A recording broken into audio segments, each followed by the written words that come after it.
You're listening to World of Empowerment Radio, your station for practical spirituality in a changing world. And here are your hosts, Aingeal Rose and Ahonu. The Honest to God series with Aingeal Rose and Ahonu. You are all very, very welcome. I am Ahonu, and with me is my lovely Aingeal Rose. People are demanding answers. Basically exposing the truth. For us to explore in more detail today. This is the time period of truth being exposed, of all the unhealed stuff coming out. So make sure you tune in. You can subscribe on iTunes, Stitcher Radio, and on our website at worldofempowerment.com. Don't miss an episode. Hit the subscribe button now. You are very welcome. I am Ahonu, and Aingeal Rose is with me, as always, looking divine. Staring up at him adoringly. Now, looking divine. When I say you're looking divine, Aingeal Rose, I really mean that, because we find ourselves in an interesting discussion about the divinity of the human. We consider humans to be less than somehow. We all feel, I think, inferior somehow, that we have to obey laws, that there's always somebody more powerful than you, there's always some leader, there's always some God that you have to aspire to, always, in our history and in our current days. So we found ourselves looking into this in a much deeper way. So let's backtrack for a moment and give you an understanding of why this is coming up and why it's necessary for us to talk about it. Several weeks ago, you may know that Aingeal Rose had a little mini stroke and she was taken into hospital. And around that incident was the fact that she was feeling numb down her left side. The side of her tongue was numb. Her fingertips on her left side were numb. Her toes on her left side were numb. And in trying to come to understand what this was all about, we do go into the etheric, we do go into the spiritual, and we ask, what's the significance of this? Where is this coming from? And in exploring that, we found that it was a past life issue that was coming up at this age now in our current life. And it was to do with the left side, of course, being feminine and the tongue being numb. She couldn't speak out in that lifetime. She wasn't permitted to, or she perhaps felt that she was not obliged to. But for whatever the reason was, this was a capping of her spirituality, of her growth. How about a vow of silence? Or maybe even a vow of silence. Absolutely right. This is what we need to become aware of, that there are these past lives that are acting on us all of the time, until we resolve them, of course, until we come to terms with them, or until they come up to our conscious awareness, and maybe forgiveness is needed around them, or whatever is needed around them, but they do need to be resolved and dealt with, otherwise they'll keep coming up. So it was with that in mind that we explored this issue of the hospitalization and its importance to what we're doing right now in the world. And I'm relating this also, I want everybody to understand that you need to look at your own life in that context as well. What's going on in your life right now that may perhaps be influenced by past lives? And this can be positive or negative. I mean, it could be that you're some great leader or guru, or you're some great artist, or you're some great author, or you're some great actor, or you're some great business person. Whatever it is, in the positive or the negative, it's fantastic when you begin to see how that's influenced by past lives and why it's happening the way it's happening. And it gives you an amazing understanding and an incredible insight into what's going on in the bigger picture. Let's back up a little bit and just give people just a tiny summary of the journey itself that we've been on the last 2 weeks. So this little episode that I had occurred on our travels from Oregon to San Diego. But first we had made a stop and went to a Canaway convention, because we're now distributors of CBD oil, and this is our company, Canaway. So we went to a convention there first, and then we were heading to San Diego from there. And I was on the phone with a friend, and all of a sudden the whole left side of my body went numb. But continuing on from that, after visiting our daughter in San Diego and me having my little, I call it an episode for some reason. And when you think of the word episode, all of a sudden I got an image of a film, a movie film, right? This is an episode in my film, okay? And anyway, I did end up in the hospital in San Diego. Then we went on to Sedona, though, Ahonu, because for the last 6 or 7 years, I've been asked to create mother tinctures out of sacred places, as some people know from all of our journeys in Ireland and Scotland and England. But they wanted the Grand Canyon. They wanted all the vortexes in Sedona and Meteor crater. And I just haven't been able to get there. So we went there. So why I'm mentioning that is because we went from there to, so we did the north rim of the Grand Canyon after the vortexes in Sedona. Then we went to Bryce Canyon. And I haven't been able to completely understand the symbolism of this whole left side numbness. Although numerous spiritual people have written me and said, are you sure this isn't an energy reboot? Are you sure this isn't some sort of an energetic reset? That's right. And I thought, well, probably it is, but I didn't understand what it is, okay? But there's something about why this journey is so important and why the waters are so important in relation to the story is because whenever you and I are doing those, our connection to this deep vastness of God comes through nature. Mm-hmm. And it brings balance back. Like I feel after coming home now, I feel very renewed. I feel very much in my sacred, holy inner place again from going to those places and collecting those waters. So coming full circle here and looking at past lives, like you mentioned, and understanding this morning that there's some past life connections to what this whole experience has been for me. And now that kind of brings me full circle to what you were saying in terms of who we give authority to and who we give power to. But I just want to say for me, and I'm sure I haven't completely processed this whole thing because I'm still numb on the left side. It's a lot better, I have to say. You know, it comes and goes, or sometimes it's real intense, sometimes it diminishes.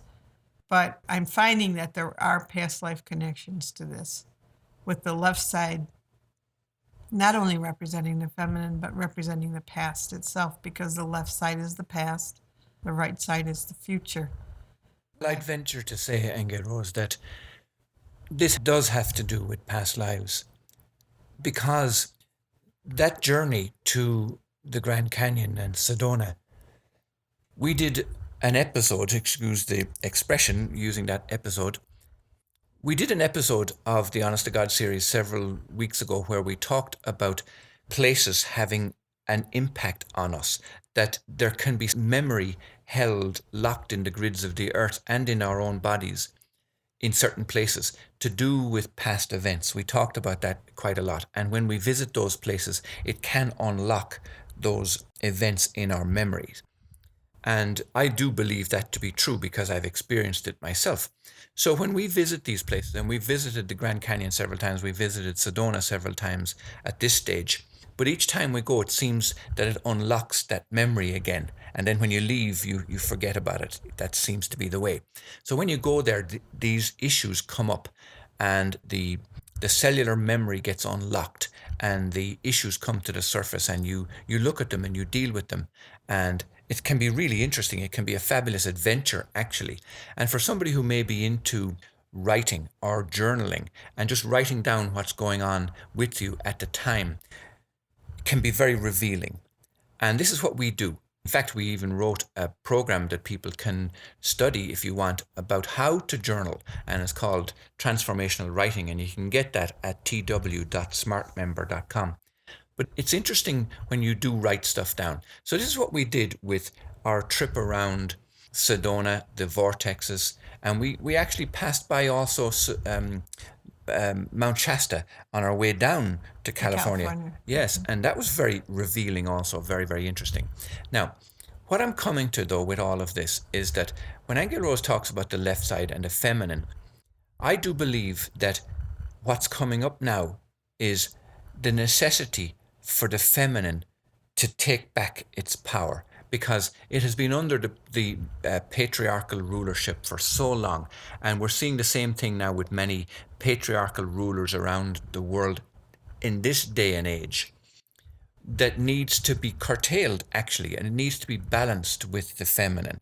And I think that's what a lot of female politicians, female leaders are doing now. They're bringing that sense of nurturing, they're bringing that sense of balance, they're bringing the divine feminine into our world. So when you're numb in that area, to me, it's saying the feeling has to be brought back into that area. Well, part of what's coming to me as we're talking about all this, and one of the things that I've observed in some of this past life stuff that's coming up for me, there are a couple lifetimes so far, just being back today, where I was definitely a female who was, to say, on the low end.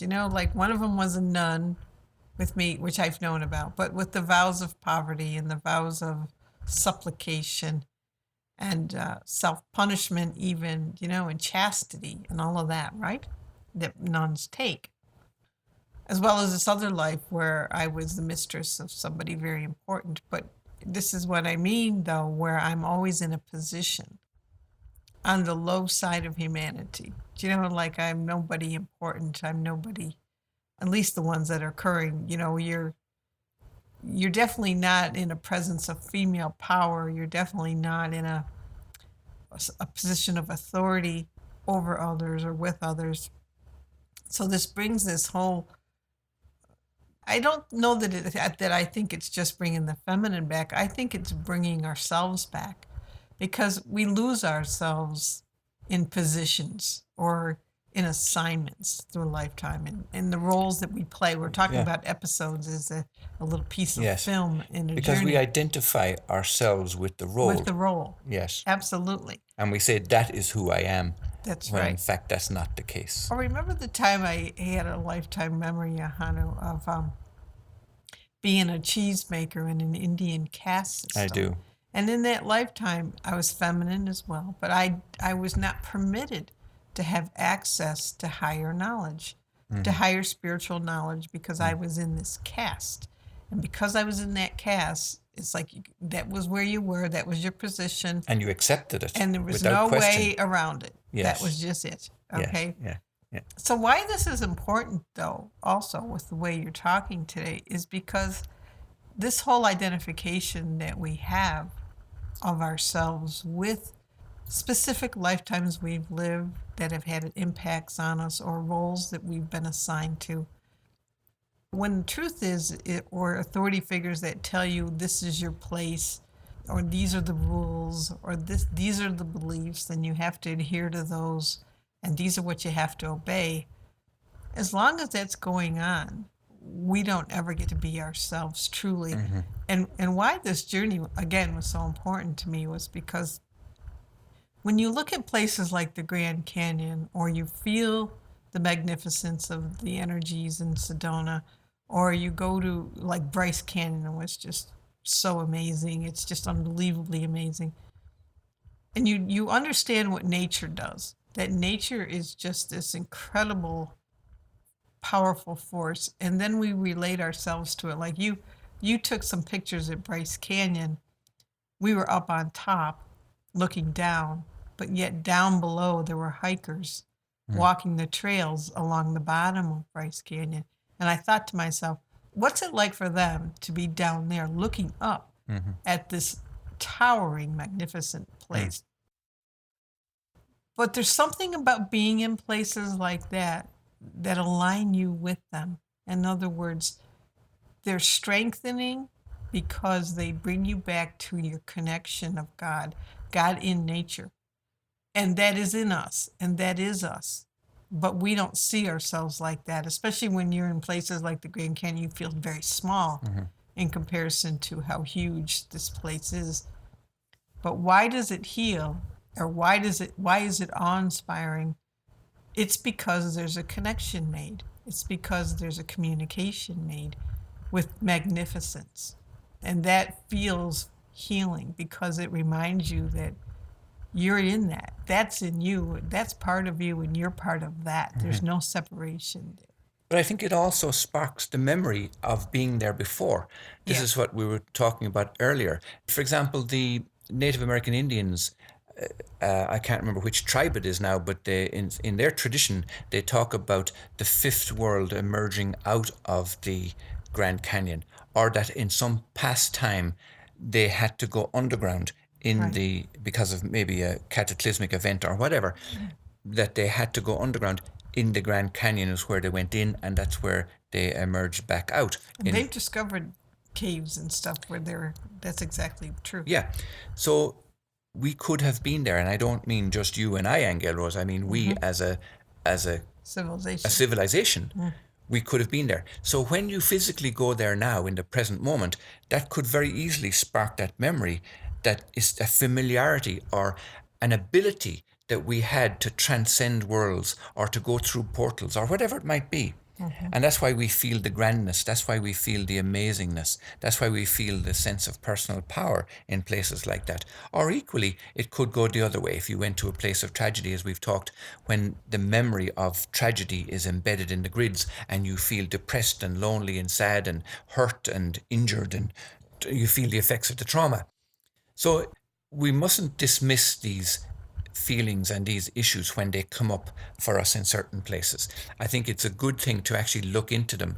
And this may have been in the past described by psychologists and psychoanalysts and psychiatrists as being an illness, that one would delve into something at this level. But I think actually it's an awareness.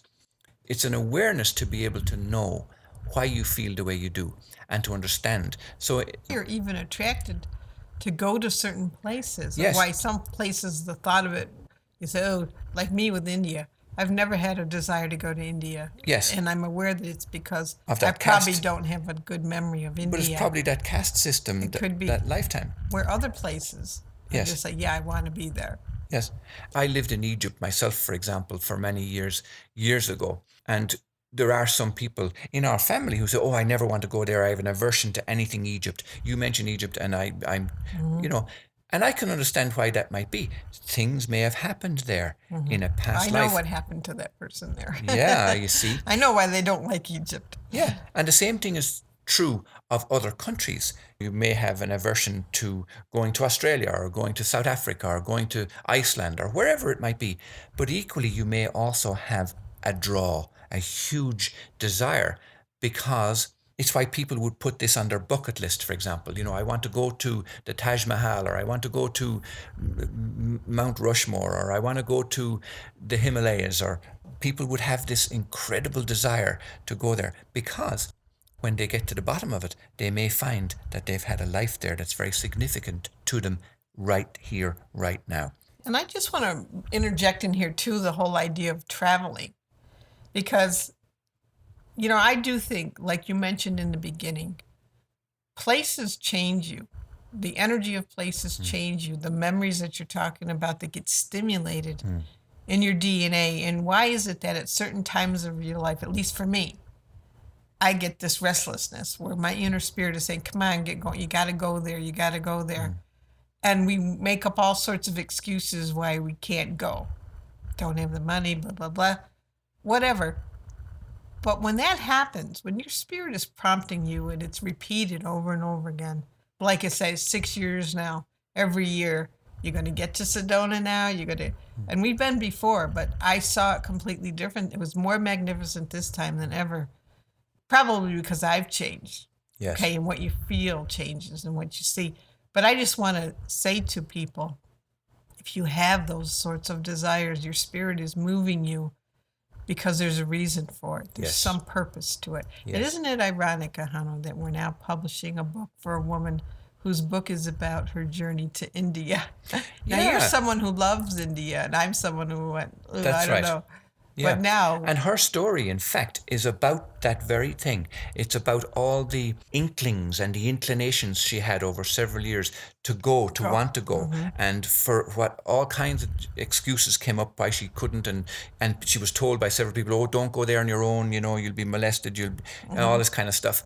And eventually she did build up the courage to go. And we talked about journaling in the beginning of this episode, where she did journal. She wrote it down, and what she wrote down is fantastic, and we're publishing it for her. And it is some story, isn't it? It's a fabulous story. We're looking forward to getting that published, and we will have that out in the bookstores probably October. I think we've scheduled November. Actually, it's going to be called She Went. She went. She had the courage to go. She went. Yeah, and that's a beautiful example of rising up, grasping the nettle, as it were, taking control of the inner inklings, the inner desires that are moving us along on a spiritual path.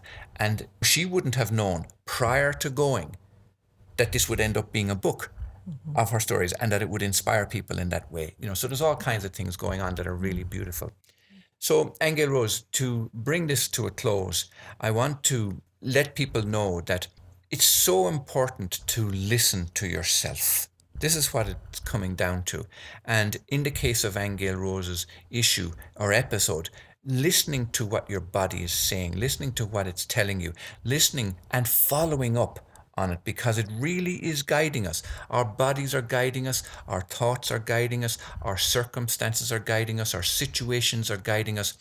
Even what we might see as the external world, it's not really an external world, but in the external world in that way can be guiding us. Because I remember, for example, when I was a teenager, and when you come to that point where you say to yourself, oh, what am I going to do with my life? Am I going to be a doctor or an engineer or a pilot or an astronaut And I found myself sitting in the back seat of a car where I thumbed a lift back home. I didn't own a car at the time. I was maybe 16 at the time, 17 maybe. And on the floor of the car was this advertisement. And I picked up that advertisement and I followed it. And that dictated how the rest of my life unfolded, because I ended up going to Houston, Texas from Ireland at the time, spent 9 months there learning and training and doing engineering and all that kind of thing. And from there, went to live and work in Libya, way down in the Sahara Desert. And from there, moved over to Egypt, ended up being 6 years in Egypt. And from there, lived in Malta, went to work and live in Pakistan for another year, went and worked in India, and did all kinds of crazy things arising from that one little synchronicity, that one little coincidence, that one little advertisement that was on the floor of the car that was full of mud and dirt that people had sat and stood on. So my point is, don't diminish these little pointers. I've come back from this too, Ahonu, just realizing how incredible life can be. Yeah. And how we're guided. Even little things that happened along the way on this journey, where a stranger said something to us that guided us on our trip and saved us a bunch of money, and just these random things that you would think didn't relate, but they do relate. They do, yeah. Okay. And I'm not out of this yet, okay, what I've been going through.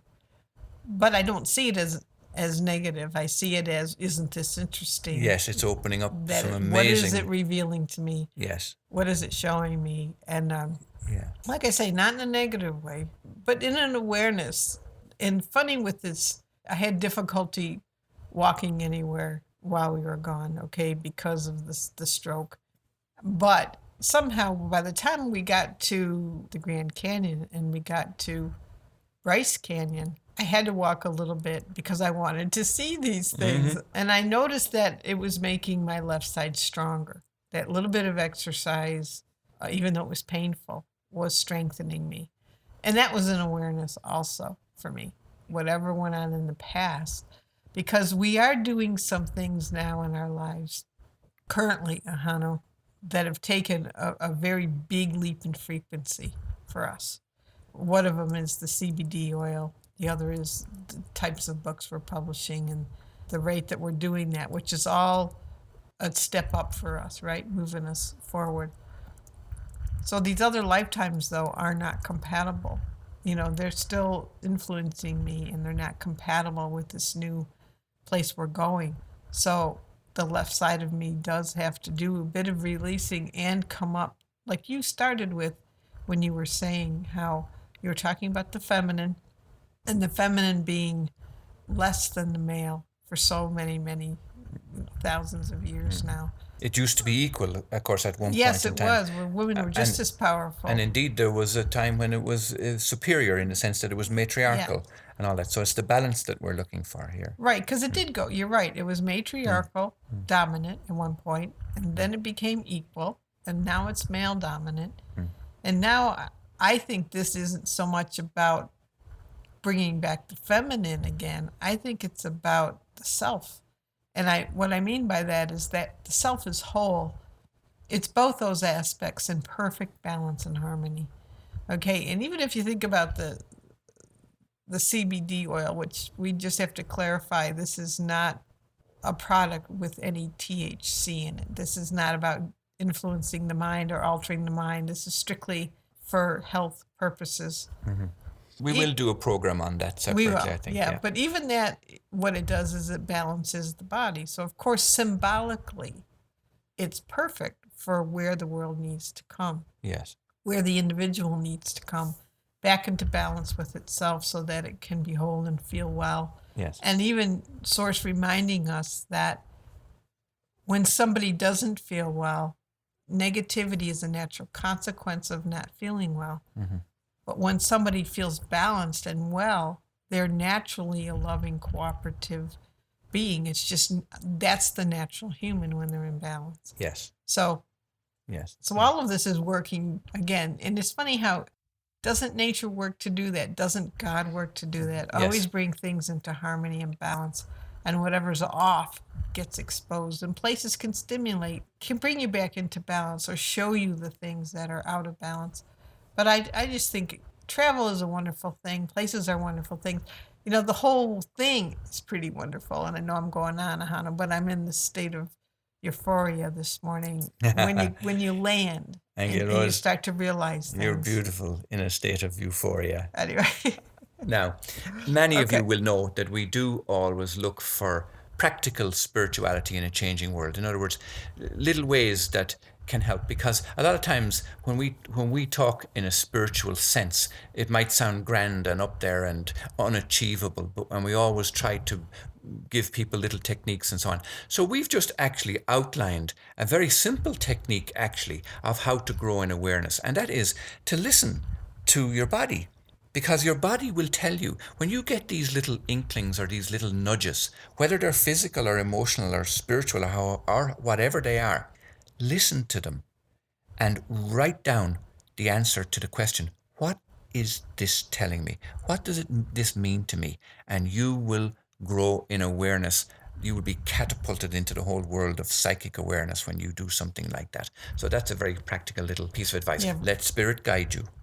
Because when people were saying that to me, that I was going through this energetic reset, or somebody even asked me the question, what did my intuition tell me about this episode?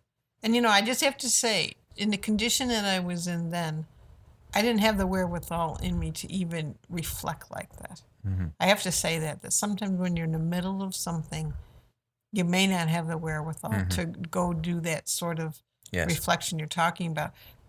But I'm the kind of person that I need processing time anyway. And it's only now, right, what are we, 2 weeks later, that I'm landing and I'm starting to get information.